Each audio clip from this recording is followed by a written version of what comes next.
આજે આ સંમેલન આપણે કેમ કરવું પડી રહ્યું છે? આજે પૂરા ગુજરાત રાજ્યની અંદર અને આગળ વધો તો પૂરા ભારત દેશની અંદર દરેક સમાજના લોકો સંમેલન કરી રહ્યા છે. ચંદ્રિકાબેન કરી રહ્યા કે નહીં? આ બધા જ લોકો સમાજ માટે કંઈક ને કંઈક રાત દિવસ કરી રહ્યા છે. ત્યારે આપણા સમાજની અંદર પણ સુધારો લાવવા માટે આપણે આ મહાસંમેલન ભીલ સમાજ સંમેલનનું આયોજન કર્યું છે. આપણા સંમેલનને એકવાર જોરદાર તાળીઓથી વધાવી લઈએ.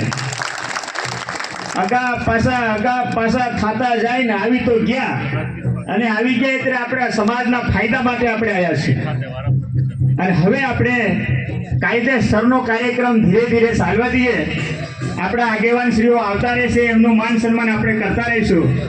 ચંદ્રિકાબેન બેટી એ સાઈડ ઉપર આપણે તાલુકા જિલ્લા પંચાયત સરપંચશ્રીઓ, પંચાયતના સભ્યશ્રીઓ એ આ બાજુ બેસશે, અને આ બાજુ મારો હાથ છે ડાબી બાજુ, એ બાજુ આપણા ગરબાડા તાલુકાના 21 ગામના પટેલ, પૂંજાળા અને બળવા જે દેહરાન વંદે છે, પણ આજ છે ને આપણા ભીલુન વંદવાના છે, એટલે એમના માટે જોરદાર તાળી થઈ જાય છે ને. ભીલનો સહેલો વારો છે, યાદ રાખજો.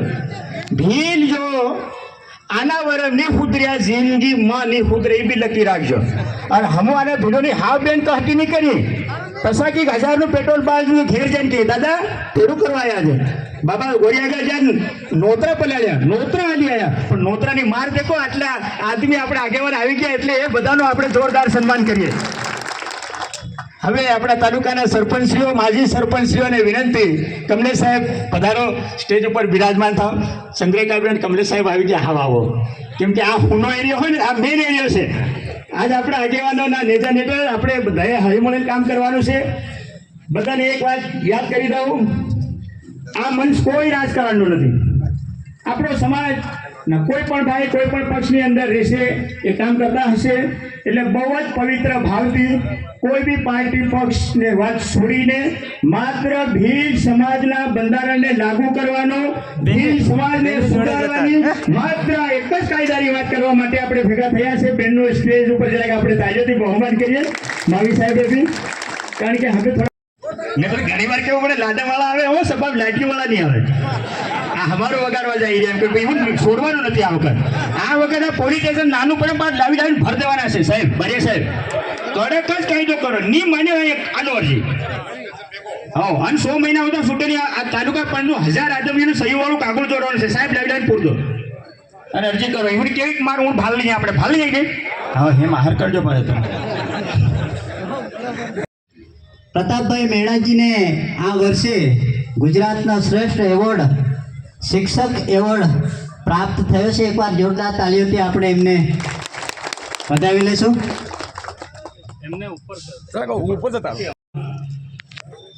પધારેલ મંચસ્થ મહાનુભાવો પૈકી પૂર્વ ધારાસભ્ય એવા મારા ચંદ્રિકાબેન, શિક્ષણ સમિતિના ચેરમેન અને આપણા માટે હર હંમેશ સેવા માટે ઉપસ્થિત એવા શિક્ષણ સમિતિના ચેરમેન માનનીય કમલેશભાઈ માવી સાહેબ, બાજુમાં ઉપસ્થિત પૂર્વ જિલ્લા પ્રમુખ રમીલાબેન,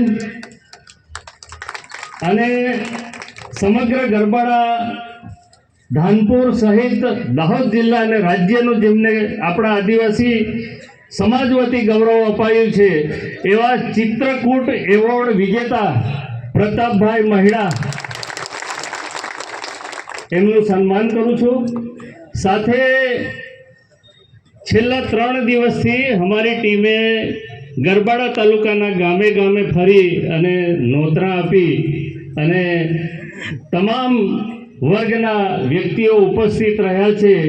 એ પૈકી ચાલુ જિલ્લા પંચાયત સભ્ય, પૂર્વ જિલ્લા પંચાયત સભ્ય, પૂર્વ તાલુકા સભ્ય, ચાલુ અત્યારે છે એ તાલુકા સભ્ય, તમામ ગામોના સરપંચશ્રીઓ, તમામ ગામોના પૂજારા, બળવા, તમામ ગામોના આગેવાનો, ભાઈઓ, બહેનો, માતાઓ અને દીકરીઓ, સમયથી આપણે બધા જ સમાજના વર્ગો સાથે રહીએ છીએ. ભીલ છે એ પથ્થર ફોડીને પાણી કાઢી નાખે એવી ખુમારી ધરાવતો વર્ગ છે. આ ગુજરાતના ખૂણે ખૂણે, સૌરાષ્ટ્રના ખૂણે ખૂણે જેમને બિલ્ડિંગો બનાવી છે, મોટા મોટા રસ્તાઓ બનાવ્યા છે અને જેમની ખેતી આખું વર્ષ દરમિયાન સમૃદ્ધ બનાવી છે, એવો આપણો આ ભીલ. તો ભીલ આટલી મહેનત કરે છે, આટલું કમાય છે અને ખૂબ સારામાં સારી ગાડીઓ લાવે છે, બાઇકો લાવે છે, સારા સારા ઘરો બનાવે છે, પણ દેવાદાર કેમ? તો આજે કહેતા મને બહુ દુઃખ થાય છે કે ભીલ સમાજની અધોગતિ પાછળ કોઈ જૂની સરકાર કે કોઈ નવી સરકાર જવાબદાર નથી. હું બહુ જવાબદારીથી બોલી રહ્યો છું. આપણી લગ્ન પ્રથા છે, એ લગ્ન પ્રથા જ બહુ ભયંકર છે.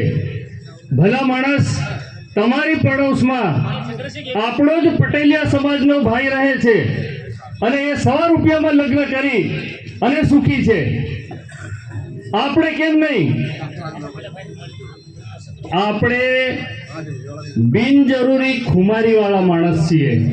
બે ભાઈ વચ્ચે ઝઘડા થયા હોય ને તો કઈના 5 વર્ષ ને 10 વર્ષ નીકળી જાય પણ ભેગા થતા નથી. ભાઈ ઘર વસાયું છે તો વાસણો ખકડવાના છે. એટલે ખાસ કરીને શિક્ષણ સાથે સંકળાયેલા વ્યક્તિઓએ છે એ છેલ્લા 4 વર્ષથી અભિયાન ઉપાડ્યું છે કે આપણે તો સુધરી ગયા છે, ભણી ગણીને આગળ વધ્યા છે, પણ આપણો સમાજ કેમ પાછળ રહે છે? ત્યારે મને કહેતા બહુ દુઃખ થાય છે કે આપણા જે લગ્ન બંધારણના જે કુરિવાજો છે એ કુરિવાજો આપણા વિકાસની આડે છીએ. શાળામાં અમે જઈએ, બાળક કંઈક ભૂલ કરે અથવા તો બાળક ખૂબ સારા માર્ક્સ લાવે અને અમારે એમનું અભિવાદન કરવાનું હોય અને એ બાળક કે દીકરીને અમે પૂછીએ કે બેટા તારા પપ્પાને કાલે લેતે આવજે, ત્યારે એ કહે છે કે મારા પપ્પા તો મજૂરીએ કામે ગયેલા છે. કેમ?